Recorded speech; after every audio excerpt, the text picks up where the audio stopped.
இன்னொன்று, இந்த நட்பு சக்தி என்று கூறியது யாரை சொன்னார் என்று தெரியவில்லை. அவருக்கு நட்பு சக்தியாக எல்லோருக்கும் அழைப்பு விடுத்தார்.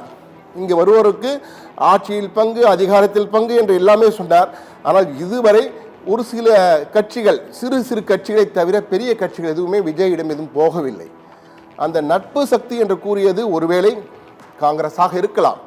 என்றால் காங்கிரஸ் தான் பேசிக்கொண்டிருப்பதாக தொடர்ந்து ஊடகங்களே பல முறை வெளிச்சம் போட்டு காட்டப்படுகிறது. பல யூகங்கள் தொடர்ந்து சென்று கொண்டே இருக்கின்றன.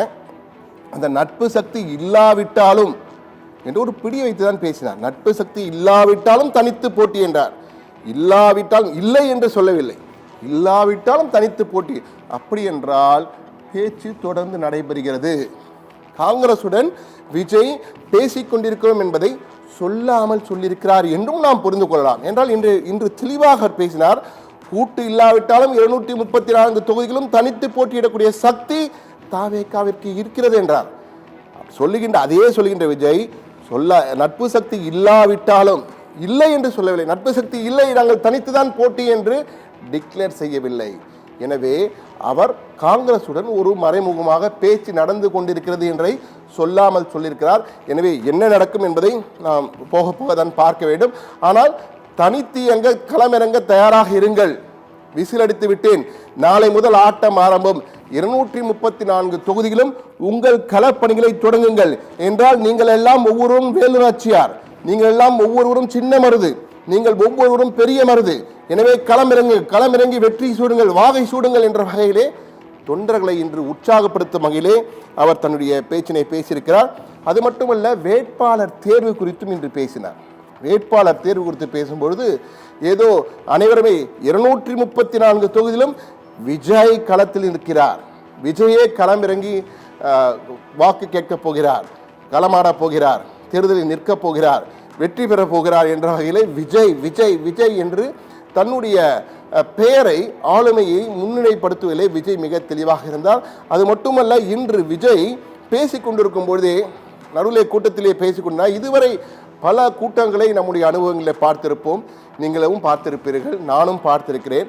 ஆனால் இன்று பேசும்போது விஜய் திடீரென்று all of you stand up and bench என்று பாருங்களே, அது போன்ற திடீரென்று அனைவரும் எழுந்து நில்லுங்கள், ஒரு உறுதிமொழி எடுக்கப் போகிறோம் என்று கூறி மேடையில் உட்கார்ந்தவர்களும் எழுந்தார்கள், மற்றவர்களும் எழுந்தார்கள். ஒரு உறுதிமொழி எடுத்தார். அந்த உறுதிமொழி எடுத்த பிறகு விஜயோடைய பார்வை, அவருடைய அந்த முக பாவனை இருக்கிறது, தான் ஒரு அழுத்தம் திருத்தமாக விஜய் தான், விஜய் அந்த 3 எழுத்து, தாவேகா 3 எழுத்து என்பது போல அந்த 3 எழுத்து மந்திரம்தான் தங்களை எடுத்து செல்ல போகிறது என்பதை அனைவருக்கும் சொல்லி விஜய் விஜய் என்று பேசுங்கள், தளபதியை விட விஜய் தான் முக்கியம் என்ற, தளபதியை தற்போது மறந்துட்டார்கள், விஜய் விஜய் என்று தான் இன்று முழுவதுமே அப்படிதான் எதிரொலித்தது. அதே போன்று செங்கோட்டையன் பேசும்பொழுதும் அப்படிதான். அது விஜயினுடைய ஒட்டுமொத்த அந்த பேச்சு என்பது 37 நாட்களுக்கு பிறகு, ஈரோட்டிலே அந்த கூட்டம் நடந்த பிறகு 37 நாட்களுக்கு பிறகு சிபிஐ விசாரணை, ஜனநாயகன் படம் ரிலீஸ் ஆகவில்லை, ஜனநாயகனுக்கு இன்னும் 27ஆம் தேதி தான் விசாரணை தீர்ப்பு கொடுக்க போகிறார்கள், அது ரிலீஸ் ஆகுமா அல்லது தள்ளி போகுமா என்பது தெரியவில்லை. பல அழுத்தங்களுக்கு நடுவே இருந்த விஜய் பேசும்பொழுது என்ன பேசுவார் என்றால், முதலில் மிக மௌனமாக, புயலுக்கு முன் அமைதி என்பார்களே அது போன்று ஒரு சிறு புன்முறுவல் தான் இருந்தது விஜயின் முகத்திலே. அமைதியாக இருந்தார், முதலில் உறுதிமொழி எடுத்தார்கள், எல்லோரும் நடந்தது. ஆனால் விஜய் பேச வந்த பிறகு மற்ற இடங்களில் பேசியதை விட இன்று விஜய் அந்த மாடுலேஷன் பல இடங்களில் இருந்தது, இன்றும் வேகமாக பேசியது, உணர்ச்சியை ததுவ பேசியது. ஆனால் மிக தெளிவாக தன்னுடைய தொண்டர்களுக்கு மெசேஜ் உற்சாகப்படுத்தி விட்டார். அதே போன்று விசில் ஊதி ஆட்டத்தை ஆரம்பித்து விட்டோம், நாளை முதல் 234 தொகுதிகளும் தங்கள் தொண்டர்கள் களமிறங்குவார்கள், செயல் வீரர்கள் நாளை முதலே தேர்தல் பணியை தொடங்குவார்கள் என்பதை அறிவித்து விட்டார். அதே போன்று விஜய் சுற்றுப்பயணம் செல்ல போகிறார். சுற்றுப்பயணம் என்றால் சாதாரண சுற்றுப்பயணம் அல்ல, ஒவ்வொரு மண்டலத்திற்கும் 4 மாவட்டங்கள் என 5 மாவட்டங்களை பிரித்து 4 மாவட்டங்களில் 20 மாவட்டங்களிலே விஜய் சுற்றுப்பயணம் செய்ய போகிறார். அதிலே மிகப்பெரிய வாக்கு சேகரிப்புக்காக, என்றால் இந்த கூட்டம் அதிகம் வரும் என்பதால் மின்னல் வேகத்திலே செல்லக்கூடிய வகையிலே ஒரு வாகனத்தை சேர்ந்து வாக்கு சேகரித்து செல்ல போகிறார். அதற்கான ஏற்பாடுகளும் தயாராகி கொண்டிருக்கின்றன என்று நமக்கு கிடைத்த தகவல் உறுதி செய்கிறது.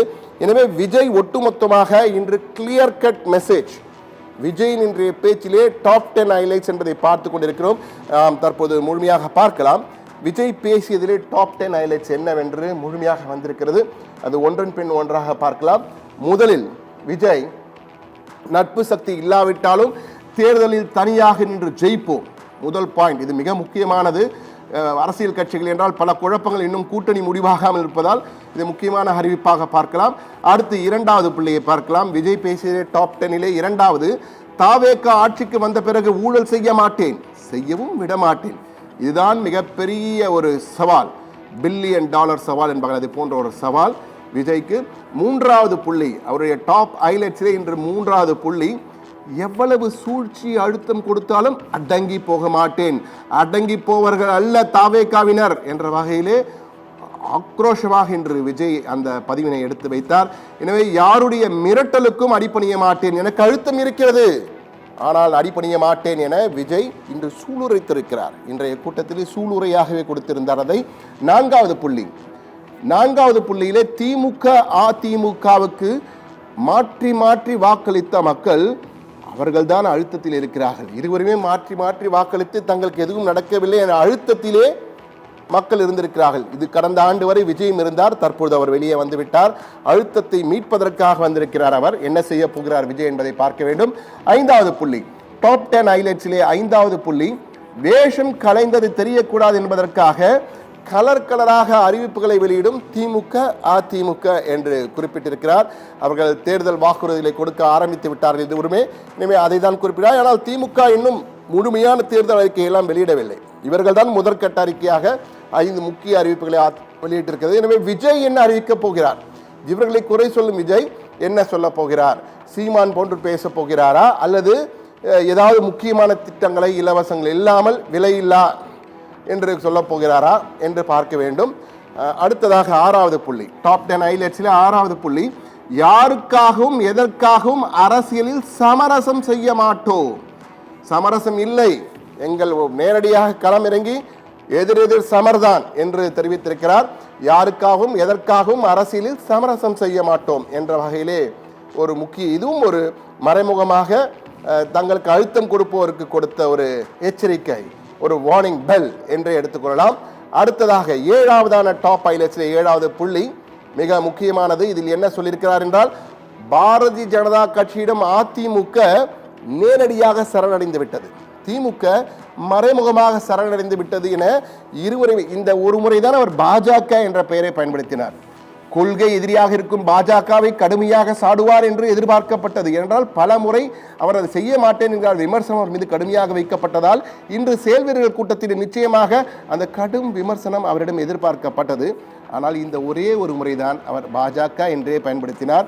பாஜகவிடம் அஇஅதிமுக நேரடியாக சரணடைந்து விட்டது, திமுக மறைமுக சரணடைந்து விட்டது என்று கூறினார்.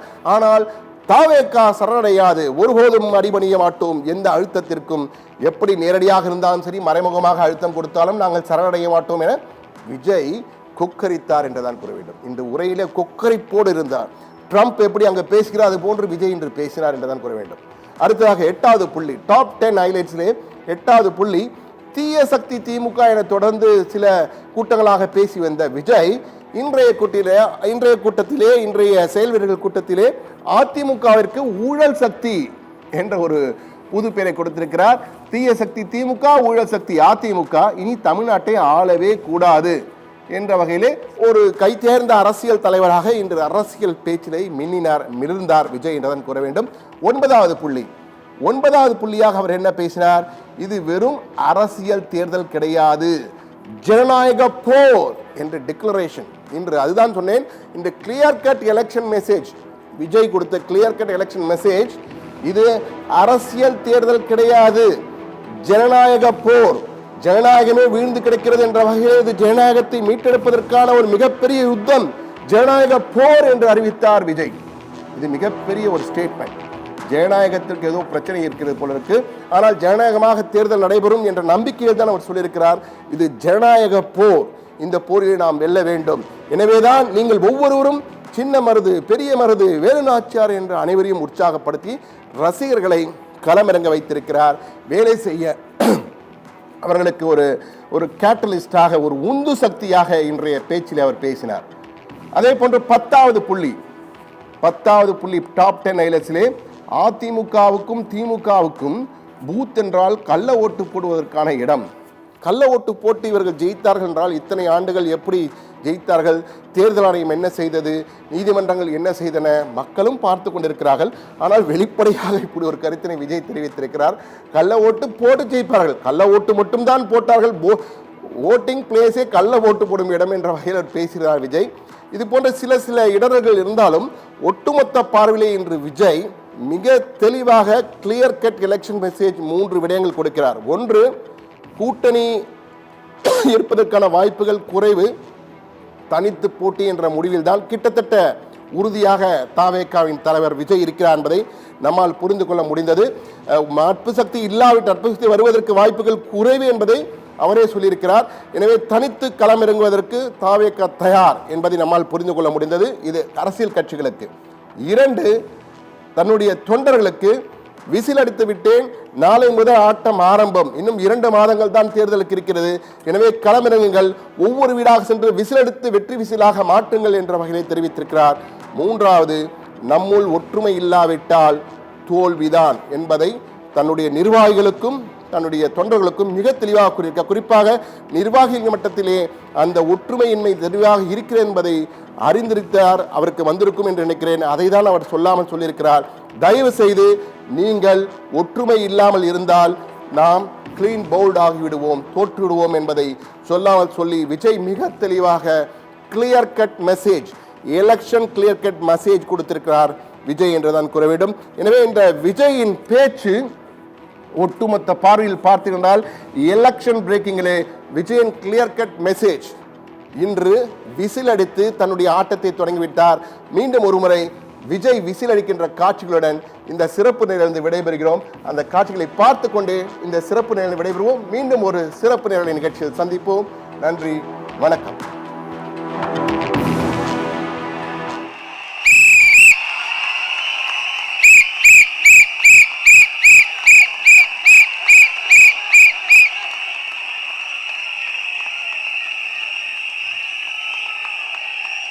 நம்ம சின்னம் உங்கள் சின்னம், நம்மளுடைய வெற்றி சின்னம் விசில்.